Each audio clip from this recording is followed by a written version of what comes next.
El vídeo ha sido preparado especialmente para el canal Akakasion. Saludos, amigos. Hoy me gustaría continuar con el tema del sonido y los esquemas en elementos lógicos, y más precisamente, hablar sobre los amplificadores de clase D.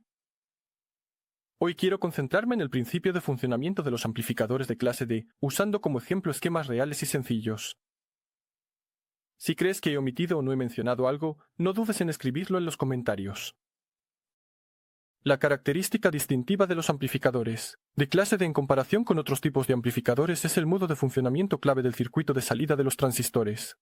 La señal de entrada modula una señal digital de alta frecuencia, es decir, se transmite a la carga una señal digital de alta frecuencia, en la que el ancho de los impulsos, o la densidad de los impulsos es proporcional a la amplitud de entrada.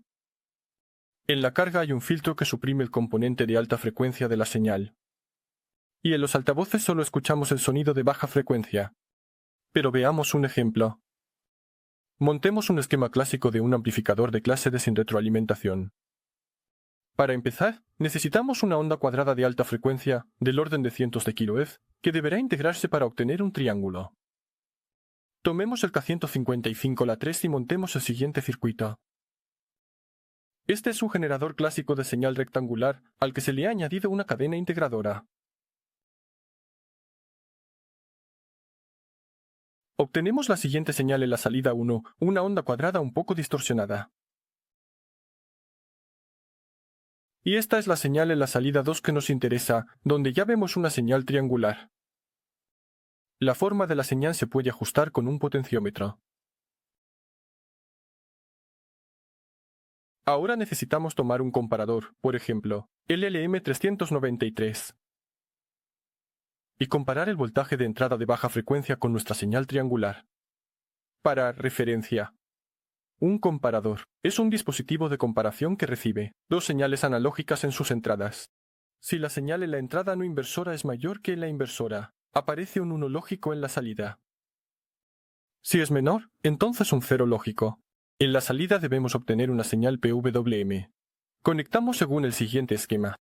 Esta parte del esquema representa un filtro que elimina las altas frecuencias. Para los valores mostrados en el esquema, la respuesta en frecuencia resultó ser la siguiente. Se utiliza, principalmente para prevenir, la entrada y salida de señales de alta frecuencia del origen del sonido. En la señal de baja frecuencia es necesario añadir un desplazamiento constante para que el comparador funcione correctamente con alimentación unipolar. No olvidemos conectar la salida del comparador a la alimentación a través de una resistencia, ya que la salida del LM393 tiene colector abierto. Veamos qué hemos conseguido. Se observa una señal PWM con ciclo de trabajo variable. Se puede aplicar una señal sinusoidal para mayor claridad. Cuanto mayor es el voltaje, mayor es el ancho del pulso. Perfecto. Ahora solo queda aplicar esta señal al controlador y a un par de transistores de efecto de campo. Tuve suerte, tenía a mano los transistores RLIB 9343 y 4343. Pero me encontré en circuito integrado del controlador. Por lo tanto, simplemente conectamos a través de un par de transistores bipolares para este propósito. Transistores de efecto de campo. Cargamos con un filtro LC de inductancia y capacidad. Y probamos a escuchar.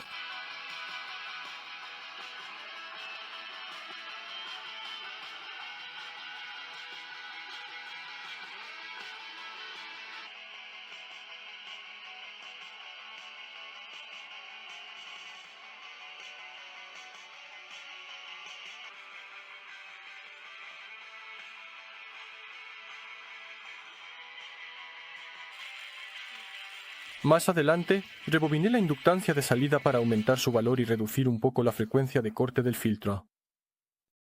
Esto mejoró la supresión del componente de alta frecuencia en la señal de salida. La señal en una carga de 8 ohmios resultó ser la siguiente.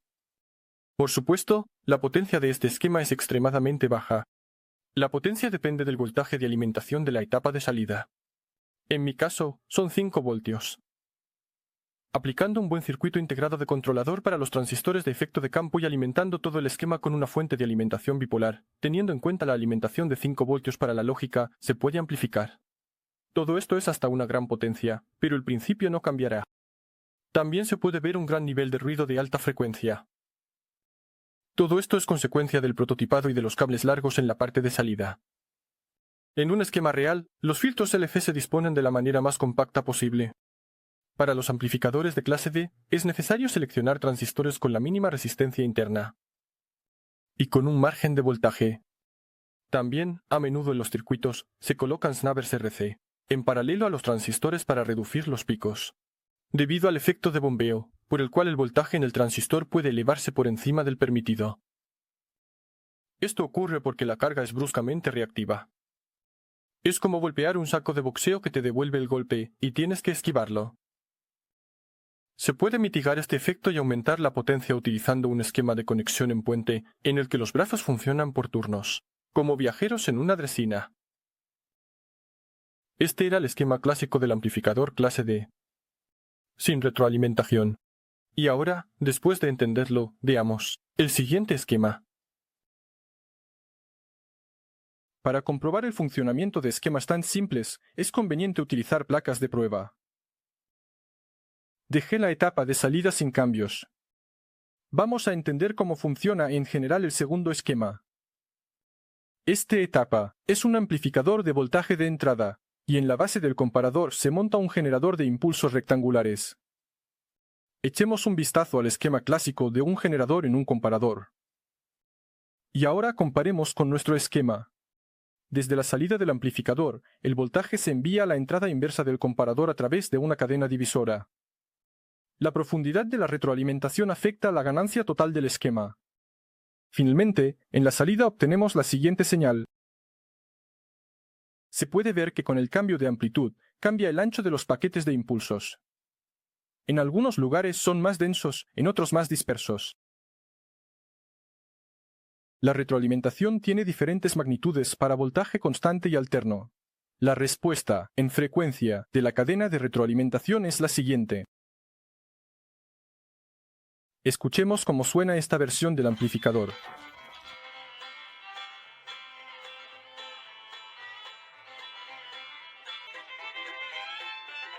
A mi parecer, esta versión suena más agradable, pero quizás sea solo cuestión de gustos.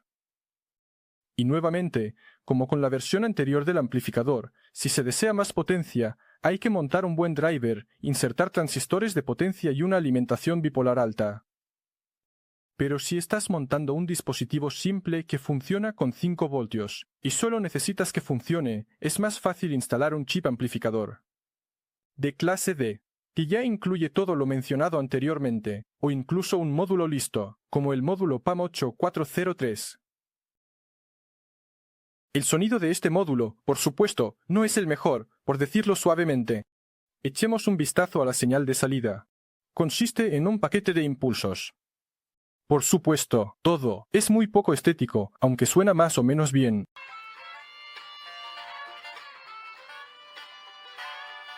Pero por experiencia, al escuchar durante mucho tiempo, comenzarás a sentir presión en los oídos.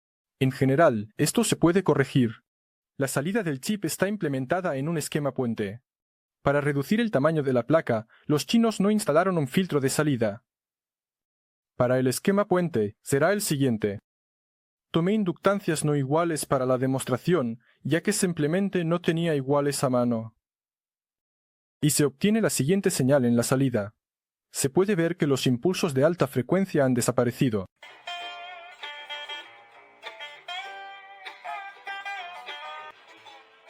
Así es como se ve ahora el seno a 1 kHz. Por supuesto, los impulsos de alta frecuencia no han desaparecido por completo, pero ha mejorado mucho.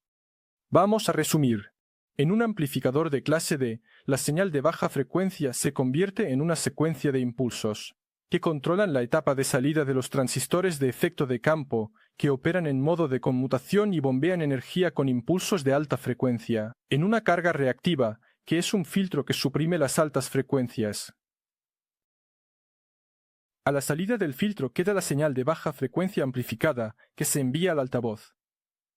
Con un bajo voltaje de alimentación y poca potencia, es mejor utilizar circuitos integrados de amplificadores de clase D ya disponibles, de los cuales hay muchos actualmente. Y se puede elegir la opción adecuada para cualquier tarea. Al montar un amplificador de clase D con componentes discretos, es mejor utilizar circuitos integrados especializados de controladores para gestionar los transistores de salida. Y los propios transistores deben seleccionarse con la mínima resistencia y con un margen para el voltaje máximo. Al usar un esquema de medio puente, se debe prever la presencia de un snubber RC para reducir la probabilidad de fallo de los transistores de salida, debido a sobretensiones. Al utilizar módulos de amplificadores de clase D económicos sin filtro de salida o con un filtro de mala calidad, se puede mejorar el sonido añadiendo un filtro LC adicional. Espero que el vídeo haya sido interesante y útil para vosotros. Si es así, apoyad el vídeo con un me gusta y escribid en los comentarios lo que pensáis. Muchísimas gracias por ver el vídeo hasta el final. Os deseo a todos buena salud y con vosotros estuvo Andrei. Ya.